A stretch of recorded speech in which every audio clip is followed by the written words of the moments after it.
I don't have to say anything. This video is not going to be long at all. Because literally, if Oklahoma plays Oklahoma football, Oklahoma will come out that game with 50 points on the board, and West Virginia might not even score 30.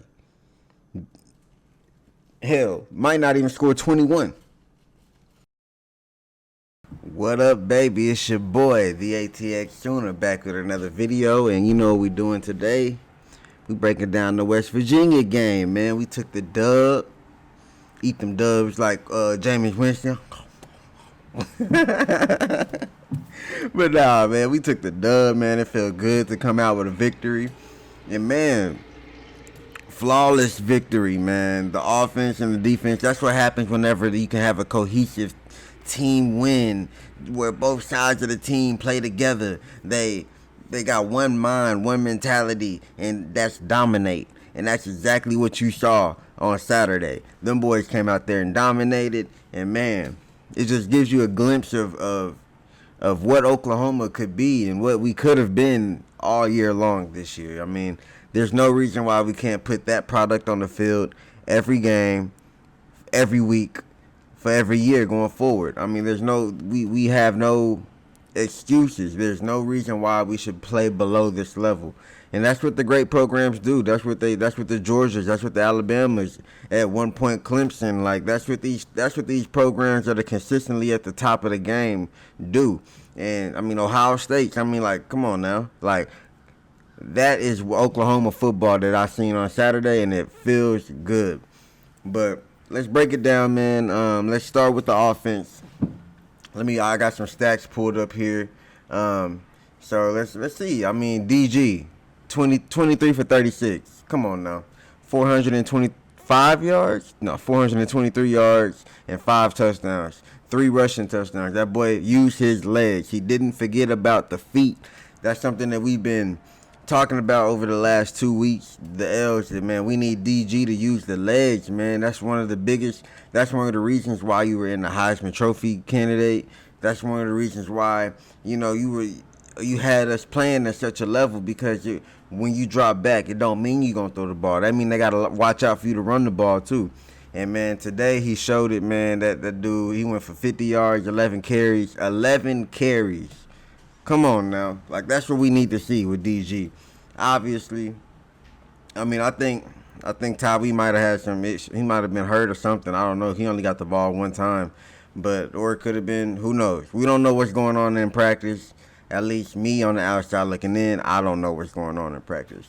But for some reason, he didn't get the rock, but damn it, Sawchuk did. And we've been talking about this for the last 2-3 weeks, man. We have 2 guys in that running back room that we can lean on and depend on. And that's how we should keep it. We should keep it at them 2 guys. Sawchuk, he went for 22 carries, 135 yards. Don't that sound familiar? Didn't Tyree against Kansas go for 23 carries, 143 yards or something like that? Like, come on now. Like these 2 men are showing you who we are. We are dominant runners. We are the running backs of this team. So no need to not, and this is not talking down on Barnes or Major, nothing like that. I mean, let's see. I mean, Smothers got in the game. They didn't even, I mean, Majors and Barnes didn't even get any carries this game. But man, it's just we have the 2 guys that we need to depend on, that we can lean on, and they can run the rock. These boys is getting better and better each week, and Sawchuk has seemed to found his way at this point. So I mean, this is what we've been waiting on. We expected Barnes to be in the same position here, but who knows what's going on? We just know that Tyree Walker and Sawchuk are our guys. Those are the guys we need to worry that we need to keep. So the fact that DG threw the ball for 36 times, so think about it. We've been talking about balance on this offense. Oklahoma is supposed to be a balanced offensive team every year, going in, going out. That's how we should run and throw the ball. It should be balanced. So let's look at these numbers. DG threw the ball for 36 times, ran it for 11. Sawchuk ran the ball 22 times.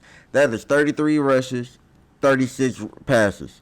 that is the balance that we've been talking about. That's the balance that we needed. And I understand some of them rushes might be sacks or whatnot, but it don't matter. That's a three. And then we also got more. We got more rushes with different players that didn't really. I mean, hell, Farouk had 2 carries for 30 yards, so that's damn near 15 yards to carry. So I mean, we damn near ran the ball more, if not more, the exact same amount of times that we threw the ball. And that is the balance that we need. That's the balance that we should have had. That's the balance that we should have established from day one going into the year. And hopefully this isn't just a one-off thing. Hopefully that we can finish the year off with this same balance and then continue this going into the SEC.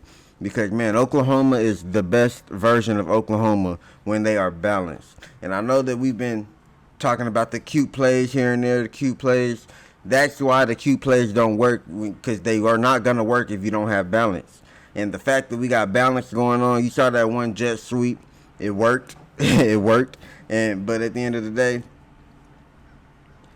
the cuteness don't work if you don't establish dominance and just be straightforward with certain things. Like, you should be able to, if I'm going to run the ball, I know I'm going to run the ball, you know I'm going to run the ball. So guess what? Stop me from doing it. It don't matter. You know, like, that's dominance. That's what we showed. We showed that on Saturday, and it just felt good. It felt amazing. I understand this is a West Virginia team. They're 6-4 right now, but I mean, hell, so is USC. Like, I mean, come on. Like, these are games that obviously going into the year, West Virginia was like supposed to be last in the conference, but they've pretty much put that chip on their shoulder and let you know that who do you think we are? And Oklahoma came in last night or Saturday and was like, we are who we are and who you think we are. So, man, it just felt beautiful to see that offense working, and this is what I was talking about when I'm saying Jeff Lebby's not really the problem. Like, this is the offense that he can call, and these are this is what we need to see on tape and on film so that we can continue to champion Jeff Lebby instead of bring him down. I mean, and again, I've been in both sides of the field. I've been on the tear him down. I've been on the whole, champion him. Man, and I feel like this is the future of Oklahoma right here. This is what we can be, and this is what Jeff Lebby will learn. He's still learning, and he's going to learn that this is how, obviously, I mean, one turnover, and we can go into that too. But Jeff Lebby is learning game by game. We just got to give this man the time to figure this out, understand that balance is the best way to go, and to lean on your running game. That way it can open up your throwing game. Like,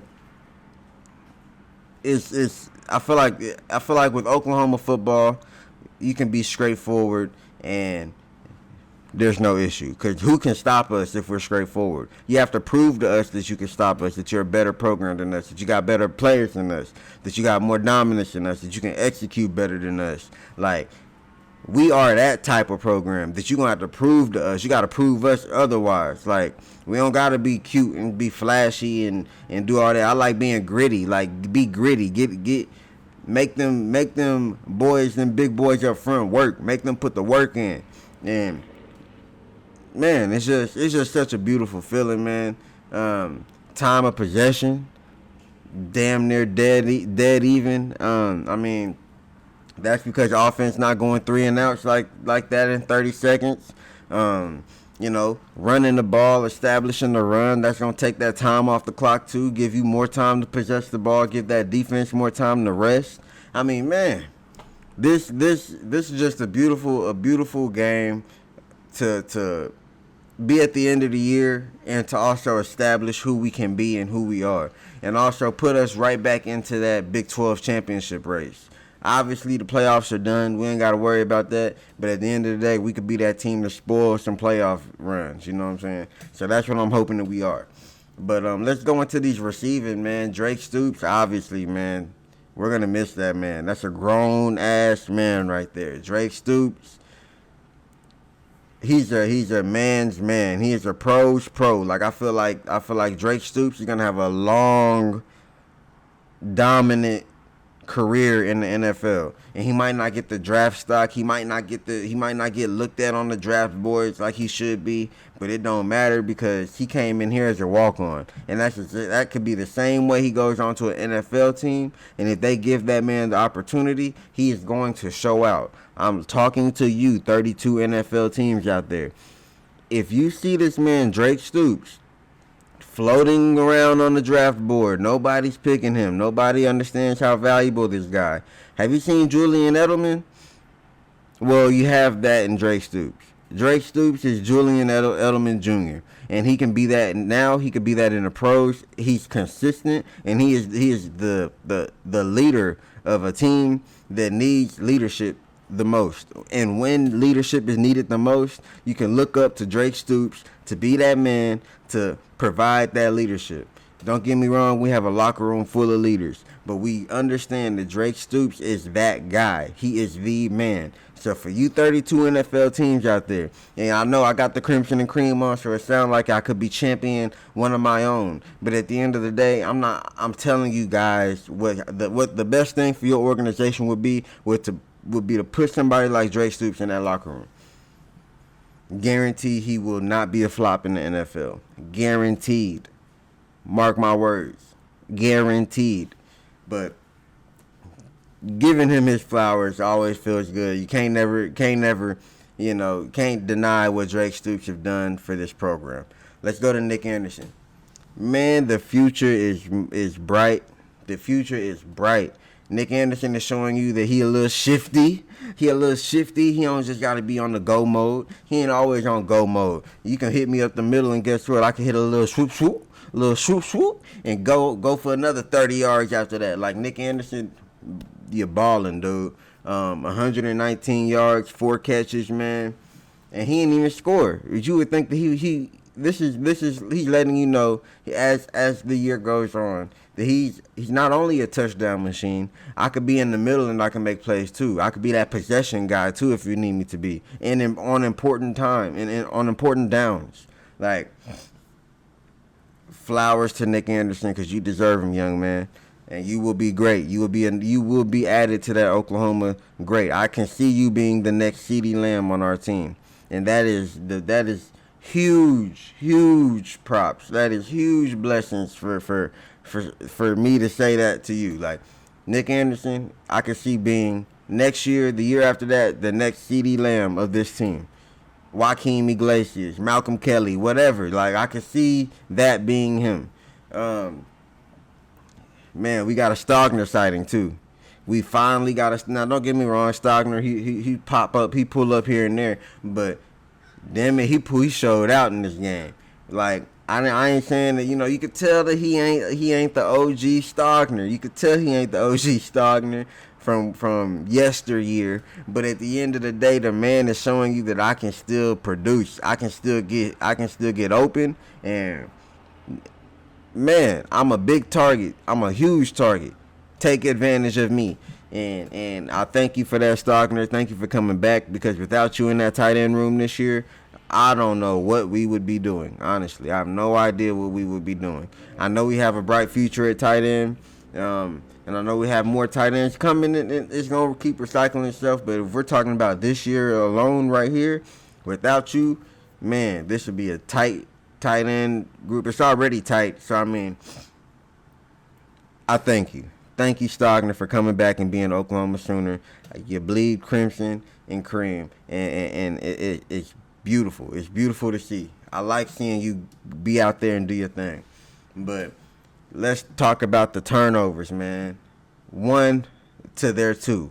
Now, when you win the turnover battle, it matters so much, and that's what makes you look at you can look at coaching staff differently. You can look at the whole game. If you lose that turnover battle, you can look at the whole game in a different light. And honestly, in the outcome of that game is not going to end up in your favor for the most part. As you can tell with the last 2 games that we played before this one, we didn't lose those games. We lost the turnover battle. which is what made them have more points than us at the end of the day. And this is an example of you can play a somewhat clean game. Don't get me wrong, we did have that one fumble, but we had 2 interceptions. Like, come on, we're right back at that. Like, we are a team that could take the ball away and keep the ball in good hands at the same time.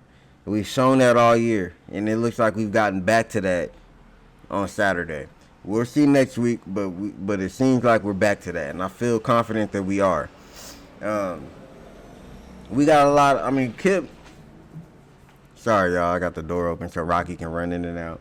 But Kip, Knack, and Stutzman, man, that's a powerhouse of linebackers right there on our defensive side. Man, that linebacker spot is so bright, and it's so. Y'all understand. We get it. It is so hard to even think as an Oklahoma fan about just being confident in defense. And you could tell this year how dominant our defense has been. You could tell with the fan base how we're still kind of like we're scared to be bought in all the way on this defense because we're so used to the other guy. We're so used to the guy who got fired. We're so used to the way that organization was ran with them. It's hard to break that curse, it seems like, because even before Alex Grinch, we still had, we had the Stoops brother. We had Mike Stoops, and he wasn't, all love to the Stoops family, but he wasn't all that. I ain't gonna lie. He wasn't all that.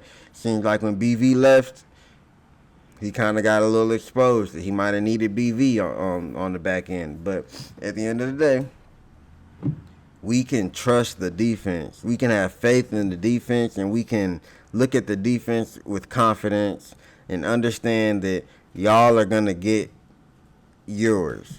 You're going to get yours. Like, 4th down stands, man.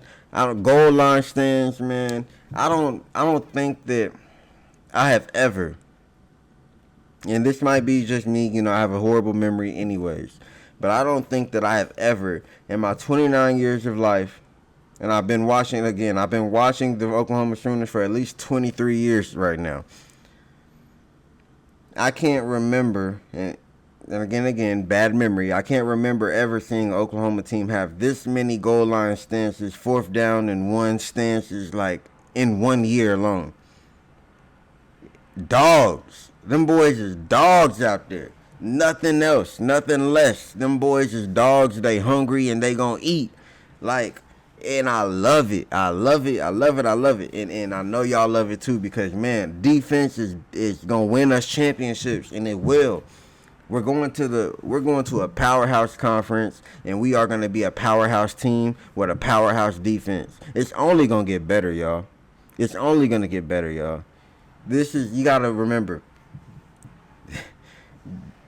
BV does not have his guys. He's doing this with transfer portal men and Alex Grinch men. And obviously he has one class of recruits in that you can already tell how they're dominating. So imagine next year when his next class comes in. And the year after that when that class comes in. And the year after that when... We're going to be playing video games with these boys in the SEC. I'm telling you. It's going to be nothing. We're going to be playing video games with them. And we're going to be sipping a whole bunch of winning Kool-Aid. Because, God damn it, we are going to be balling. We are going to be balling in the SEC. They don't know. They don't realize what Oklahoma is bringing to the table. And Texas look good too, don't get me wrong, but it's a different trajectory, man. It's a whole different light that I can see us going in. Don't get me wrong. Them boys right around the corner from me, they look good too. They going to contribute in the SEC as well. But if you think that Oklahoma ain't going to be added to that list, you out your damn mind. buy Oklahoma stock now while it's low because it's only gonna grow. Let's put it that way. That's the rhyme of the day. But man, the defense looked good, man. All levels of the defense. I'm not even gonna break down. I broke down the linebacker core. I know that, but just as good as the linebackers were, the O line was just as good. Just as good as the O line was, the DBs was just as good. Like complete team win. And this is what we've been wanting. This is what we've been waiting for. I told you that they might not even put 21 points on the board, and we might put over 50 on the board. And look what happened. You know what? That's going to be the intro of this song, this whole thing right here. All right, we back. Sorry. Trash man outside making hella noise. It seemed like every time I cut my video on, they want to take the trash out. But it is what it is, man. We took the trash out last Saturday. It felt good to be on the winning end of the thing. 10-2, man. That's the goal. 10-2 this year. And we striving to enter into the enemy's territory next year with dominance. And if this is the team that I can expect going into next year, then I expect nothing less than dominance. Because I feel like we can play the way that we played against West Virginia, against anybody. Literally, anybody, any team. Texas is the game that proved that to us. And guess what? That Texas team beat Alabama, which is looking like the number 2 team in the SEC right now. So I'm hoping that we get another rematch with them. I know we need Oklahoma State to drop a game. But hell, if Texas drops a game too, then I'm not mad at that either, because as long as we in the Big 12 championship picture, that's all that matters to me at this point. But we looking good. I'll see y'all on What the Wednesdays, and just to see what we might have overreacted to and whatnot. But that's a whole nother topic, a whole nother day. I'm gonna end this with positivity, man. Thank you for tuning in. Like, share, subscribe if you want to. If you don't want to, then don't. Hey, it is what it is, man. Maybe I'll earn that for you one day. Who knows? But I'm praying for y'all. I hope y'all are praying for me. And man, I got some business to handle. It's my day off today, but I don't want to handle that business. I want to be a lazy bum. I want to sit in the house. I want to drink some hot cocoa. I want to do all that. I want to do what Caleb Williams does. I want to go home and watch movies and just and cry with my dog. I just want to do relax. That's all I want to do. But when you got responsibilities, you got to handle your responsibilities, whether you like it or not, man. And just know that there's somebody else out there, like I'm telling myself right now, there's somebody else out there that's doing something that they don't want to do right now, and it's making them better because they're doing it. So, what you gonna do, ATX? You're gonna get up, you're gonna get out the house, and you're gonna handle your business. And I hope y'all do that same thing, Oklahoma. Keep your heads up straight, keep your eye on the prize. Don't let none of the negativity get to you, and don't be a part of the negativity. Don't be the negative person in the group. Don't be that person. Bring positivity to other people, because it's going to come back to you tenfold. And I believe that. And I have faith that y'all can do that, and y'all know exactly why. Y'all know why. It's in our DNA. Bye.